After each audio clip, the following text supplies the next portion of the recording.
There we go. Hello, and welcome to the Purple Rock Survivor podcast. I am your host this week, Matt, and with me, and I swear to God, he is a real boy, is Mark. Say hi, Mark. Hey guys, how's it going? Despite what our commenters think, we are different people, so I'm excited to show them that. Yeah, look, you see, our voice doesn't even sound the same. We don't look the same. Mark has glasses. I don't. I do sometimes wear glasses, but I don't for the podcast. So completely different people. How was your Thanksgiving, Mark? It was great, nice and full now. So forgive me if I passed out from the tryptophan. Yeah, exactly. We're loaded up on tryptophan. I had something to drink. I'm trying to counterbalance all that drowsiness with some caffeine and talking some Survivor. And we got a good episode to talk about. So let's We had a start. great episode. Yeah, we had a great episode. Yeah, why undersell it, man? Yeah, no, listen to Mark there. We got a great episode. Let's start at the end. I want to break down the decisions that the Davids made at Tribal to start with, because I really feel like that's the meat of the episode. By the end of it, we kind of knew that someone from the Goliath was going home, right? You would agree with that? Definitely. Yeah. Okay. So it's all kind of about how the Davids played their many advantages. So what did you think of the way they played it? Did you think it was the best way? So, I mean, the only other thing I could think of that they would do is just use the vote steal. But if the target is Dan and you think he might have an idol, you need some insurances. The only thing I think they could do with just the vote steal was what I kind of predicted on the website, which was maybe like targeting a mic or something that you don't expect. Right. But at that point, he's not really the glue that's holding the lance together. Dan's like a halfway point between the flippers and then the like Angelina, Mike, Goliath strong contingent. Right. Well, actually, yeah. So let's discuss that part, and then we'll kind of go back to the advantages. Dan. Let's talk about Dan as the target. I actually had this as the second point of the breakdown, but we'll do it first. Whatever. We're wild people. It's Thanksgiving. Dan as the target, I agree with you. He's the glue of the alliance. I think I feel like he had to be the target if you have all the advantages. Like you said, you could target a Mike, you could target someone else from that alliance, but I feel like they all have bonds with other people from that alliance except for Dan and, frankly, Angelina. But why target Angelina? You can get her out at any time. Like, why so now? Objectionable. Her own alliance is willing to turn on her, or says they are.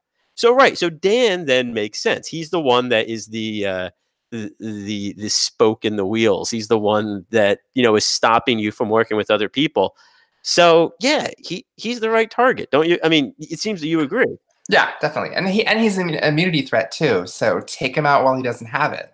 Yeah, right. We saw him win last week. We saw him come in second this week, I think. Or he seemed to be doing very well. He seemed to be dominant, like doing really well in the physical portion. So, even in that, you're right. You're right. He's an immunity threat. He's shown the ability to find idols, at least one to their knowledge, possibly a second, as we saw. Though I'm not sure if they knew about the second. I think they did, though. They might have. I think Kara mentioned it to somebody and it probably got around to them. Kara definitely mentioned it to Alec and Allison, and I'm not sure if they mentioned it to the rest of the Davids when they initially discussed their plan. But, well, I think it did because they were discussing a vote split, so that would make sense if they did. But yeah, no. So Dan is a threat, and he is right, and he's a threat that won't work with them. So he is absolutely the right target. But let's go now back to the advantages. And as you were saying, the only way that you could play this differently is if you want to get out a Goliath. But if you're dead set on getting out Dan, I think this is the right way to play it, right? Yeah. Because because I mean, so stealing the vote is you don't know where this vote's going. You probably could have guessed it was going to Christian, but you don't know. So stealing the vote has to be a part of it. You have to get the numbers on your side. So then once you have the numbers on your side, you have to make sure that this is going to work. Because if you stole the vote and wasted that and it doesn't work, you're screwed. Like they are never breaking apart after that. Right? Yeah, definitely. And with the nullifier, like Carl even said, I have to know where to target this. So if you kind of have an idea that Dan has an idol, just go for it. Right. And that's the thing. There aren't that many times in Survivor when these two advantages, the steal and the nullifier, could actually swing a vote your way and swing your way. But in this instance, they can, because they take it from you being down numbers to suddenly being up for the vote. They take out the possibility of an idle play, which you don't know where that's coming from any other time. Whereas here, you know exactly where that's coming from if it exists. So, and this is like one of the few times both of these advantages can be in play and have power. So, Right. I absolutely think that this was the right combination to do. I mean, I guess the only other advantage they had was Christian's idol. But as I said, like, I don't think they knew 100% those votes were going on Christian. Do you? No, and if he's going to be a threat for the rest of the game, why use it now? You Ex- know? right. I mean, well, that's the other thing. Christian probably doesn't want to offer up his own idol at this point. I mean, he Right. told everyone that he has it because, and I think that was instructive as to how the Davids are playing versus how the Goliaths are playing. And I Hmm. think I commented on this on Twitter, but the Davids share information when it's necessary to make sure that they are working together and winning votes. The Goliaths hide information, but when they do share it, it's in completely unnecessary times. Like Dan telling Kara and everyone that he has an idol when he doesn't need to. You know, Yeah. Yeah. it's I think I said something like, I don't know, something about advantages being just tell everybody everything. For the Davids, it makes sense, but for the Goliaths, they're just like, well, I have an advantage. Well, let's this. Well, let me tell Nick this seemingly innocuous piece of information that ends up getting us screwed over. right, right. And so, God, am I frozen? Can you see me? Yeah, you're good. Oh, okay, good. I wasn't sure, but right. So that's actually like them very important. That how the David share information is very different from how the Goliath share information, and I think it's why the Davids are able to use these advantages to overcome the numbers deficit they've seen at Tribal. And you know what? I'm just gonna do it. I'm gonna go. I'm gonna pay tribute to Andy here. And I'm gonna go on a little rant here. I've seen some people complaining about advantages so far, and I just gotta say, I think that's total BS. Because here's the thing. I mean, they're like, oh, there's too many advantages. It's another advantage getting. We're not seeing too many advantages. We're seeing a few advantages played at the right time. So, and these advantages are not equal in power. Some of these advantages are actually quite weak. And we know that because they've never worked before. The vote steal has never swung a vote before. Usually the person using it got voted out. The idle nullifier, it's the first time in the game, and it just happened to be used right. We see, I mean, like, and so people are complaining about too many advantages. You know, I think it's ridiculous. Look how much fun the show has been these last two episodes. This is a really good season, and these two episodes have been the highlight of the season because they are intricately played. It's not just the fact that there are advantages, but that people are using them right. They are using them to the utmost of their ability, and they are swinging the game because of them. And not only that, like, what? Do you want to go back to Survivor where there's no advantages, where there's no idols, where there's no anything? It's just 16 people on the island. That worked for the first couple seasons, and then people caught on, and the show became boring for a couple seasons. Do you can talk about like Survivor Africa, the Death March. It was just like, oh, like some big personalities here are in the majority alliance, and they're gonna stay there because the majority stays the majority. You have one big vote in those seasons, and that's it. Or the best case scenario is Marquesas, where you have the bottom, flip someone, turn the game around, and then again it becomes they just vote people out one after one. The one thing people complain about the most is they don't want another prolonging. Well, you know how you prevent prolongings? Advantages. And I'm sorry if that offends, but that's the way the game gets more interesting, to put in advantages. Can there be too many? Sure. But they're not all equal, and the sheer number of them does not mean there's too many. It's not like there's 9 idols. No, these other advantages that are being used are very, very targeted, and they just happen to be used right in this instant. End rant. Nice work. Nice work, Andy. Yes. But And you hit on a really good point, is that the advantages this season are collaborative, and a lot of the problems with the advantages in the last couple seasons have been they're very selfish. They're immunity idols or they're free immunities, like the legacy advantage. And it's like I can use it for myself. Well, then you get a situation like Game Changers where everyone's immune and Suri just gets kicked off. Just at least with these, you have to collaborate, you have to share information, you have to guess, and that's adding a little bit of unpredictability and strategy to it. yes. So, Right. I mean, that's a really good point because the vote steal is an advantage that it doesn't make anyone immune. So the vote steal will not remove, like someone from possibly voting out. The vote steal is it is something that's used by an individual before a team. It cannot be used by an individual by him or herself to win a vote. mhm. The idol nullifier is it's really a defensive, I mean, it doesn't vote someone out. It just makes someone available to be voted out. You still have to have the votes going to them. Right. And So I'm saying, what's the most memorable part of Co Wrong? It's not Caleb dying or Joe Del Campo being evacuated or Michelle, the amazing winner. It's Ty and Scott fighting over the two-part immunity thing. yeah, So, and we saw this season how hard it is to say no when someone is demanding the idol that you promised them. or a We jacket. Yeah. That was a little easier to say no to, apparently. Natalie had no problem saying no to that. But Dan, when Angelina asked him for an idol, was like, okay. Ty was able to say no to Scott, and we've seen plenty of people sent home with idols. So let's not talk about idols like they're, alone, there. But again, these advantages are not even the level of idols. It just Mhm. happens to be that in this game, they have aligned to actually work. And they've aligned to work to make the season more interesting, in my opinion. I So, totally agree. okay.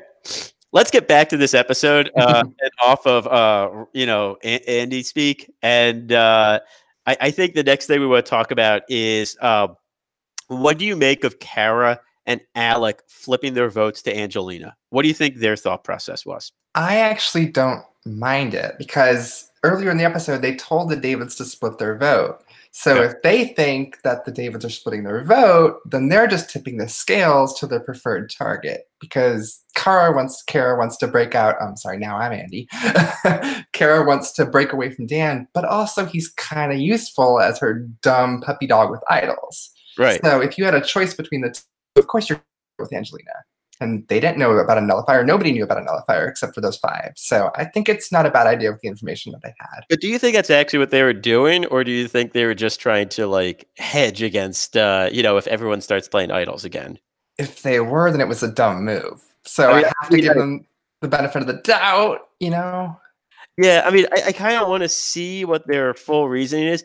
I feel like it's definitely a move to where they could try to save face and ingratiate themselves with the Davids. We saw them talking earlier this episode about it possibly being too late to jump, And so Mm-hmm. and so once it's too late to jump, then it becomes, and if you still vote for Christian in that circumstance, then you're like, yeah, I burn that bridge. Whereas if you don't vote for Christian, you kind of keep it alive and you can go back and say, no, see, I was on the vote split plan that we had talked about. We Mm-hmm. talked- though I don't think I don't know how well that's going to actually work. Well, from the preview, not very well at all. Right. I mean, I guess that's the question then. If you're going to try to save face, why not vote for Dan? You already know where this Mm-hmm. is going. They've stolen the vote. At that point, once they steal the vote, why not pile on and vote for Dan? Because what if he has an idol and he uses Sure, it, sure. Then Christian goes home. Christian will still have 3 votes, and you only have 2. but then they're mad at them, and then they're kind of screwed when the Goliaths take the numbers.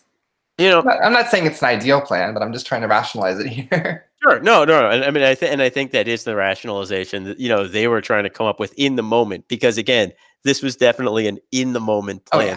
yeah. Oh yeah. And I think it was, the thing is, I just think it's a half measure. I think it's halfway between, them wanting to signal to the Davids that they're on their side and wanting to signal to the Goliaths they're still Goliath strong. And I think that's been the problem with Kara and Alec this entire time. They've been stuck in the middle. Yeah. and they don't know which way to go. And hopefully, this pushes them over the edge or into Ponderosa. I was gonna say, I think it might push them into Ponderosa. What did Mike Ehrmantraut teach us? No half measures. We'll get to that later in predictions. Wait, okay. Geez, I was much worried you meant something else there. No, no. Okay. Okay. So then let's want to go back to the Davids at Tribal. Oh, sure. Yeah. Sorry. Do you have more to say? I'm moving at like lightning speed here. I'm sorry. I was just going to say that people are talking about was the vote steal played properly? Do you think Allison was the right target? Oh, okay. So yeah. It's okay. That is a good question. I did mean to talk about that. Sorry, I got off into like Andy Rantland. It's a very intoxicating. Oh man, it feels great. I should do it more often. And you got competition now, buddy. No, he's a bad influence. Stop. Yeah, was the vote still played properly? I don't think it matters. I don't think it matters who you steal that vote for because you're playing the nullifier. So was it played properly? It wouldn't matter. Like there is no proper in this instant. I think the one thing you could say about this is if you actually have any plans to work with Allison in the future, you want to see where she votes. So stealing her vote then is bad. But I'm not sure they do. I don't know. I kind of think it was punishment for her like talking about it with Gabby. I feel like since Gabby is very emotional, she's like, well, fine. If you're not going to go with my plan, I'm going to suggest we steal your vote. Just as kind of a fuck you. I mean, I think they definitely came into it and thought to themselves, we don't want to steal Dan. All our votes are on Dan. We want to try to, cast it on someone else. Mm-hmm. And I think if you're not stealing Dan's vote, it doesn't matter. Mm-hmm. I think you're right that they probably chose Allison because of like punishment or some other reason, like that. But I don't think it's improper play. It might not be fully ideal, but I don't think it was wrong, if that makes sense. Right. I agree. Yeah. I'm trying to think let's say they stole the vote of, Dan. Well, Dan still plays the idol on himself and who cares, right? Mm-hmm. You maybe get a little more information because you see who Allison votes for. Maybe. Mm-hmm. And maybe, I guess maybe that's the play. If you didn't, but they wouldn't know that those three were going to change their vote. I mean, because I think Allison would have also changed her vote in that instance. Mm-hmm. Yeah, because she was looking at them like, do what my eyes are doing. She had these signals and kind of telling them what she would have voted for. Do you think that she was the one that pointed to Angelina? Maybe. She definitely had her eyebrows going. I was watching again. Yeah. She was like, Yeah. That's probably, God. How must it feel to be Angelina and to be like racking up votes like Philip Shepard out here every week? I feel like once Dan walked off the stage, the entire end of that episode was just Angelina making faces to everybody, like to the jury, like, can you believe this shit? Or like, God, why are you voting for me again? I mean, so here's the great thing about Angelina, and I mentioned this last week. Her best ally left was probably Dan, which is hysterical. Oh, yeah. And it's so great because obviously Dan wanted her out, but Dan was the one person whose interest fully aligned with hers. Everyone else wants to jump ship in some form. And Angelina is like, wouldn't it be funny if she was the one who jumped ship and everyone else stays the same? I totally believe it because she has no ties to anyone left in this game. She's a total free agent. And why would you target Angelina? Yeah. I mean, the only reason you do is because she's maybe she's annoying on Island and you just want to get rid of that presence. But if she's not unbearable, use her. Like, come on, no one's voting for Angelina. I mean, Abby almost to the end twice, so. Yeah. I mean, so I'm definitely of the opinion that Angelina ain't going nowhere. And I believe that she would flip. And it would be amazing. It would definitely strengthen the legend of Angelina. Did you have anything else you want to talk about with the Davids? Because I do want to hear more about Alec and Allison. Yeah, nothing about Davids of the tribal. Okay, so let's talk about Alec and Allison, who, as we discussed, we're facing a decision this episode. A decision about whether or not to stay with the Goliaths or to go with the Davids. And I guess, Kara was also... God, did I say that right? You're good. You're good. Okay. The rant has turned you into Andy. I know. I don't know how to pronounce his name. Right, right. So the two of them had to make the decision because it seems like Kara had already decided I'm voting out Dan, Hmm. right? Yeah, I So, think so. yeah. So the decision was really Alec and Allison. And what do you make of the decision they made? I mean, I kind of feel like Alec doesn't want to risk it if he doesn't have to. Like, he'll share information, but as far as making a vote, he was like, I don't want my game and my relationships. Allison, I think, is really kind of messing up here. She's playing a very conservative, almost Laurel type game in saying she wants to do things and not actually doing it. I think there is nothing that infuriates survivors more than saying that you're willing to do something and never actually being willing to do it. You know, you compare it to Laurel because she did that all the time. I mean, but I think it's something that a lot of other people have done too. And it's just every time we've seen it just backfire horribly on that person. It's Hmm. it's the one, I think we saw it with Hannah in the season that Adam won. That was the big Hmm. criticism against her was everyone was like, "Oh, well, it's like, it's like I kept coming to you to vote out David to do that, and you never did." And she's like, "Yeah, I did it at the end." And they're like, "Well, you didn't do it with me, and you said you were going to." And But she actually made moves. I just rewatched oh, no, Millennials over the she did summer, make so moves, but she didn't. But she promised to make more moves than she did. yes, I okay, think fair. I think the promise, if you're telling everyone, I'm going to work with you, I'm going to work with you, and then you never work with those people, Hmm. that's a problem. And Well, because that's what they remember as to why they're on Ponderosa. and half of that tribal conversation was all about trust and Yeah. saying things and following through. So it really tied into the theme. Right, which is why I think that like this episode was highlighting so hard that Alec and Allison just boned themselves. They just completely screwed themselves with this entire episode. And this entire episode was celebrating like their, like downfall of just like yeah, like it's like we have to make a move before before they're in power. We can't wait too long. But if we keep promising and we don't do it, then they're not going to trust us. And then it's like, we can't trust you by what you say if you never act, like your actions are what actually show. And I think that just all signs pointed to like these two screwed up. And I guess you could throw Kara in there too, because they seem to be lumping her in there with them. But yeah, but it seems like they're the two that pulled back Kara. And by the way, that was a really crappy thing to do to her, which is after you already talked to the David to say, yeah, we're working together, to then go up there and say, actually, we don't want to. And you can see it in her face as they're telling her. She's just like, okay, now what do I do? You can Right. see Because, the right. motion. Yeah, because she's like, I just promised them that we're going to do this. And now you're saying we're not? Yeah. Yeah, yeah. That was, Well, I mean, she should have, I mean, like, honestly, like, if I was there, I would have flipped. I would have flipped right there. I would have been like, no, yeah. like, you can come along later if you want, but She should have done it, but I don't know. I see why she was a little bit no, I trapped also there. realized But the whole because I thing mean, you were talking about with hanging a bow on Allison and Alex's downfall kind of speaks to the editing. It's having a lot of fun this season. Sorry, did you have anything else no, more no, about no, those no, three? no, no, no, please finish that thought. Okay, I was going to say the editing is just they're playing around with irony and foreshadowing and a bunch of other things. So it just plays into how well this season is edited. Yeah, so and actually, let's talk about that because next up on my list, I wanted to talk to you about some of the, editing and design choices because, as some people might know, you are our resident design expert. You have Mhm. designed the artwork and graphics for us. Say, did you know that on the prediction post, the PRP is actually question marks? Huge if true. Uh, Surprised how long it took people to get that.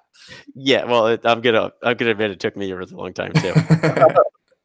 But okay. But there was a sequence in this episode that I wanted to ask you about in particular, and that was when Christian found the idol. Um, and like, he gives his Christian style speech, but the editing I thought was really unique for Survivor, and I thought it was really cool. But what did you think? You're someone who like actually does design. I've really been enjoying the cinematography this season. They've been having a lot of fun playing around with different things, and I think Jeff Probst has even admitted this. Like the editors are just trying something different. It's season 37. You can't just keep doing the same thing over and over. But I really liked this whole sequence. Like, first of all, you had a lot of like morning light and night light cameras in this episode. You have the nice sneakiness of we're going to sneak off before breakfast and then go back to bed, but then Christian's out there looking. And then there's a lot of drone footage, and they're highlighting different sectors of the island and like doing little cutaways and sending a helicopter around, probably while during a challenge or something, to like show the different parts of the beach. And I don't know, I've been really enjoying the editing and subverting expectations and just the fun stuff. I really loved the highlighting of different sectors. It was a different type. I mean, well, it was first of all, it was just a different type of shot than we normally see on Survivor to kind of get that overhead of the island where they're living. I don't feel like we normally get that. Like, we don't normally see the geography of where they can go, from overhead. We don't see how big it is, how small it is, whatever. But then the highlight I thought was really cool because you show it gives a sense to how extensive his search was, to how hard it is to find a hidden immunity idol, right? Yeah, definitely. It gives it a scale that you don't normally see when there's a camera guy running with you in the woods. Right. And then I thought what was really, and let's be honest, Christian's description of what he did to find an idol is what everyone has ever done to find an idol. There is nothing unique in that. Just because he calls it an engineering term does not change that. So I guess Christian's appeal is the fact that he uses engineering terms to describe like common stuff. But I think what made that sequence fun was the editing and the design of that. And it made it, a type of scene that we've never seen before on Survivor. And I feel like we're getting those this season. The idol design itself has been interesting. Like, what was it, a couple seasons ago, Jeff was like, yeah, we're going to build the idols out of trash, so you don't know if it's an idol. And now they actually just did it. I mean, these idols are just like string and a rock that they probably found in between seasons, and they tied it together in a shell with a piece of yarn. I mean, that element's cool. Like, they're coloring the yarn based on the different tribe colors to make it unique. But the fact that every time someone's pulled out an idol in confessional, you're like, wait, is that an idol or did you make that? It's a fun little twist. Yeah. They look like barely above Bob Crowley level idol there. No, and it's a good point that hiding the immunity idols with the little yarn around them is an interesting thing, because on the one hand, it's visible because it's not a naturally occurring island thing. But on the other hand, it's not like a neon sign. Yeah. Not like leaving the idol there alone. It's you just like wrap yarn around a coconut is basically all they're doing. Yeah. Stuff the idol in that. It's like one step up from what they did in Millennials, which was just paint symbols on a coconut. And I'm just waiting for someone to save their string and do it for a fake idol. Please let it happen.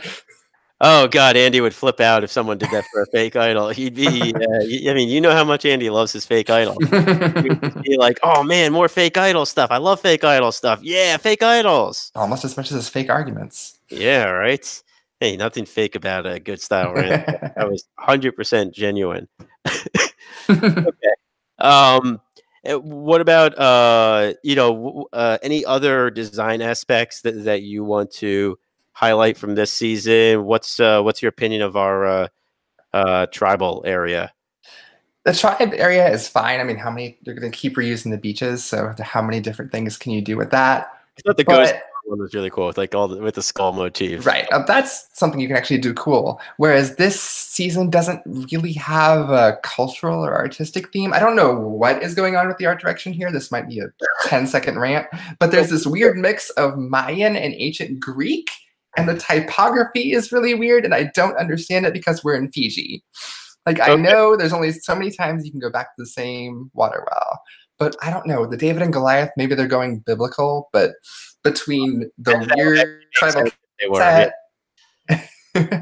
Sorry, what? No, I mean, that would make sense if they were going biblical with like David and Goliath theme, Exactly. But it's this weird like mishmash of, I took art history and I'm going to give you my like semester summary that's going on with the art and like the set design and stuff. But what was I going to say? Oh, in the challenges, every challenge is the exact same.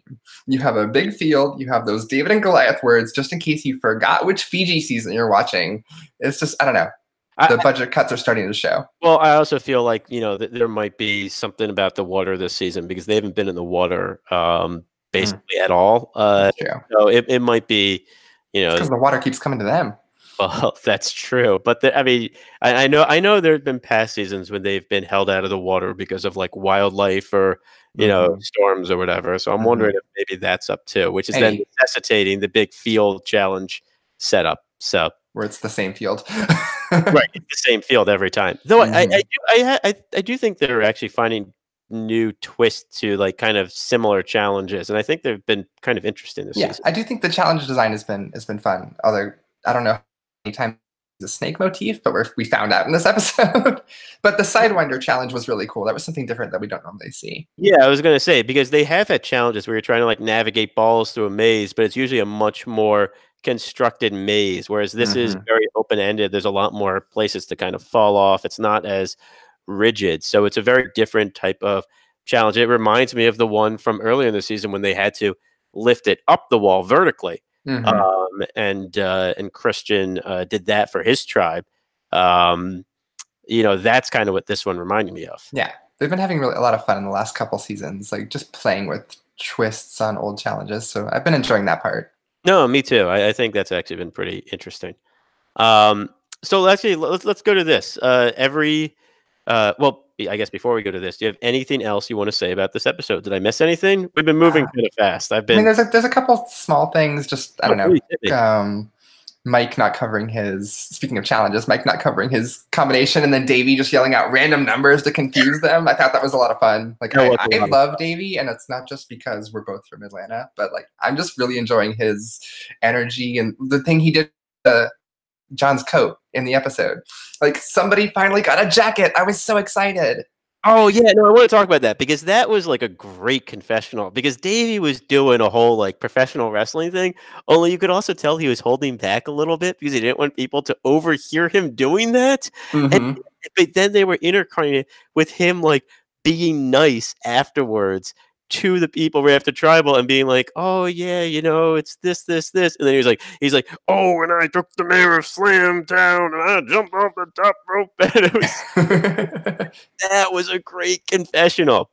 No, and I agree with you. I've liked Davey since pretty much the beginning, though he did disappear there for a bit. But I think he's a good character. I think he's a lot of fun, and I think this episode that was a highlight of the episode. Oh yeah, for sure. He's always a highlight of an episode. I really enjoy his energy. Yeah, no, I do too because he's enthusiastic, and I Hmm.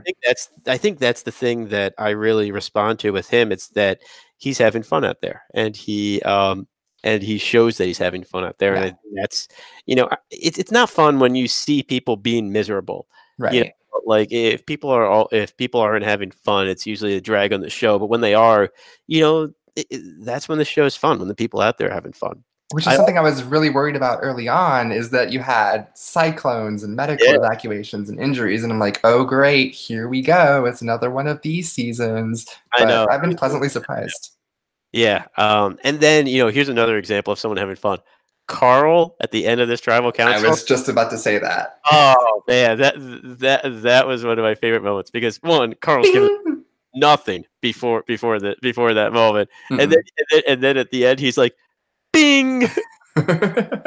So great. I'm glad to know he has a personality. Yeah, I mean, even if his personality is kind of gloating, Right. it's still an aspect, and it was just funny because it was like, one, like Carl has to remind everyone, like, "Hey, I exist and I did something," because they probably would never have thought it was Carl that played that otherwise. They literally didn't. Mike, the previous episode, said, what are Davy and Carl going to do? They're useless. And those two have been responsible for the best moves of the entire season. Yeah, yeah, those two have basically flipped the entire season on its head by themselves. And it's hilarious because right, Mike was the one who said like those two are completely useless. So I mean, that's been fun to see them underestimated and then rise and do that. And I also love. I don't know if you saw this on Twitter, but Carl was kind of reveling a bit in smacking down the people who said that he wouldn't play his nullifier correct. Oh, I didn't see that yet. I'll have to go check it out. Yeah, check it out. He was like to all those people who said I wouldn't play the nullifier right. I'm still here. Bing! Type of thing. Just Yeah. holding up the tweet, a picture of him, like very meta. That would be great. He didn't quite do that, but that would be good. I think that might be a little beyond his social media capability. No, I'm not sure. So, you got anything else from this episode? No, I mean I could speak to some editing things, but that just talks about the season overall. Which let's do that. So you have not been on the podcast yet. So we have been doing a season check-in. I just spoke last week, so we're going to kind of skip me. But what have you been enjoying from this season, and what do you want to talk about from this season as a whole? I mean, just overall, incredibly impressed about the season, how it's going. I was really down after the last 3 seasons. Like, I didn't even look at the pre-press stuff. Like, I'm not reading Reddit. I didn't even go in our Pick 4 fantasy league because I'm like, well, I don't care about this season. Like, let's just watch it as a casual. And over the summer, I got my girlfriend into Survivor, so we've been watching a couple seasons, and I've kind of been enjoying it, just like binging it and watching it as a casual. So I kind of took that approach coming into this season, and I'm hooked again. So yeah, bravo! This is a great season.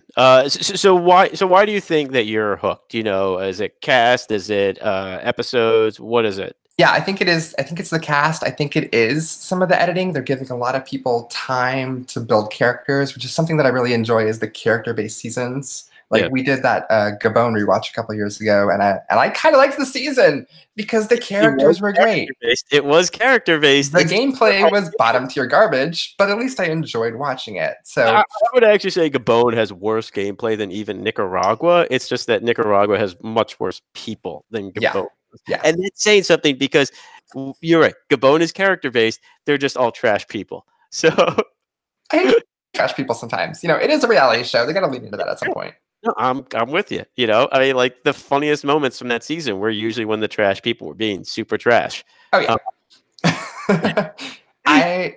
I'm actually really impressed with Alec. I did not know what to expect about him coming into this season. If you read other information, but I love his gameplay. I think he's, really squirrely and fun, and he was even leaping over the immunity challenge, which is something that I love about Survivor, is when people hack the rules.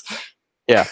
The thing is, I think Alec I think he overplayed it here, and I think his playstyle is going to catch up to him real soon. Oh yeah, for sure. But it was fun to watch for us. No, I agree. I've actually been very impressed with him pretty much until this episode, and then I think this episode he kind of blew it. Yeah. But anyway, for the season as a whole, I'm enjoying the irony that the editors are putting into this. So it's just been a very entertaining. Like, you had the first episode where people called Christian Big Bang Theory, and then they had that whole triple cut of him going on like a 9-minute confessional. And then at the end of the episode, they even dunked on him.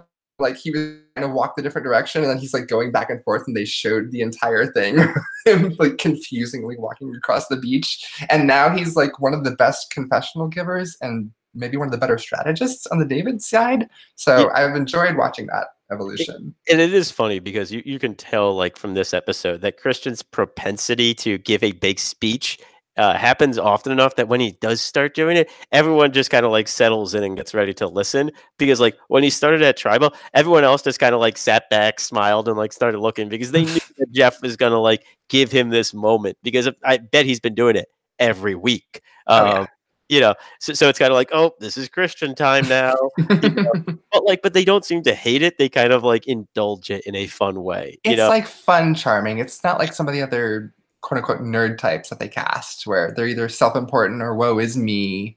So it's a nice balance. I think one of the differences between Christian and some of the other nerds is that he's older than most that they cast in that mold. I mean, he's my age. He's in his mid-30s, I think. So, at that point, you're kind of a little more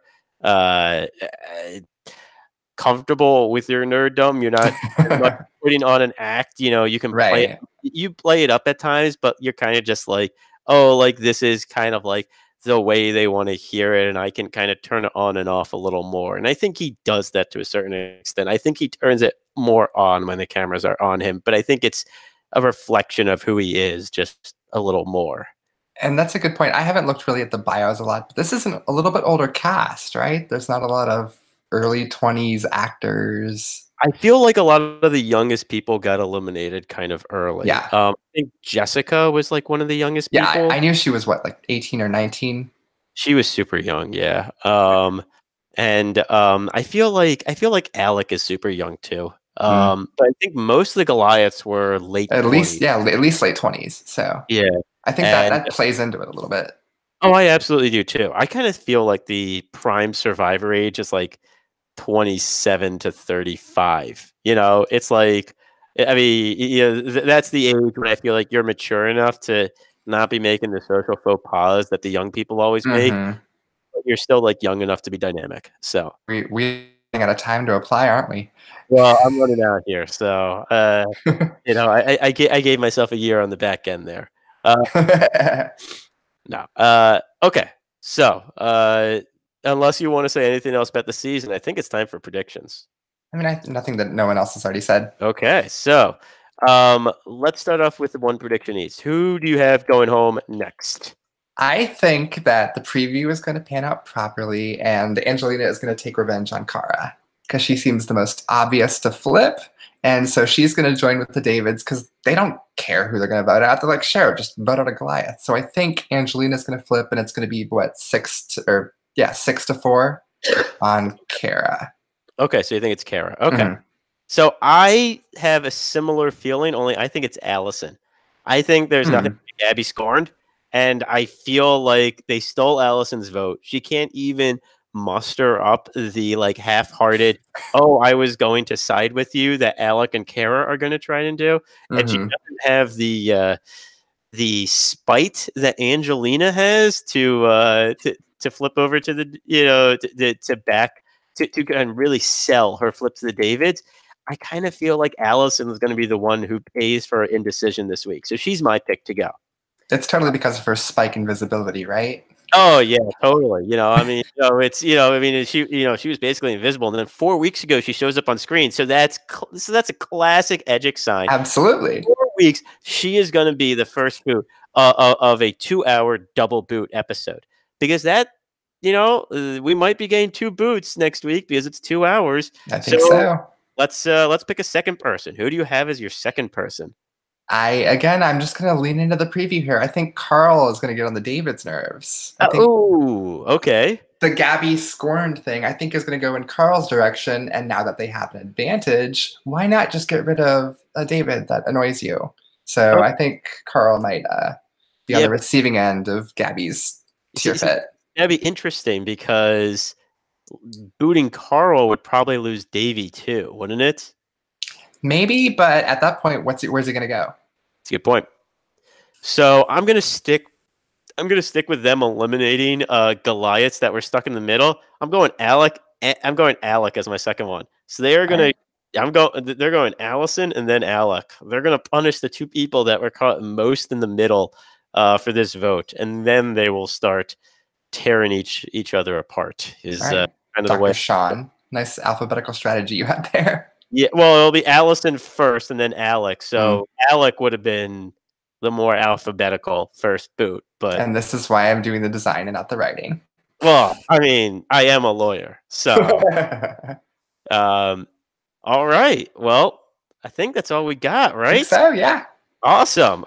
So this is where we give our plugs.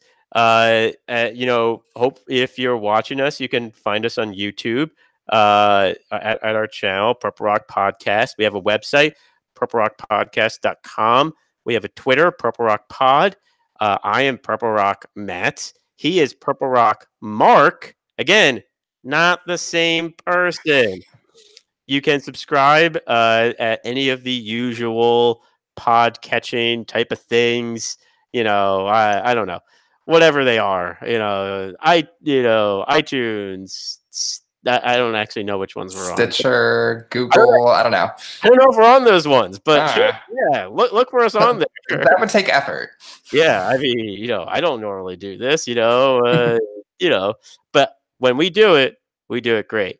And then next week you'll be getting the true ranter in chief back and Andy, and he will be joined by Brad. So they will be discussing the 2 hour episode next week. Uh, say goodbye, Mark. See you guys. Good to finally be on. Yeah. All right. Hit the Music. theme music.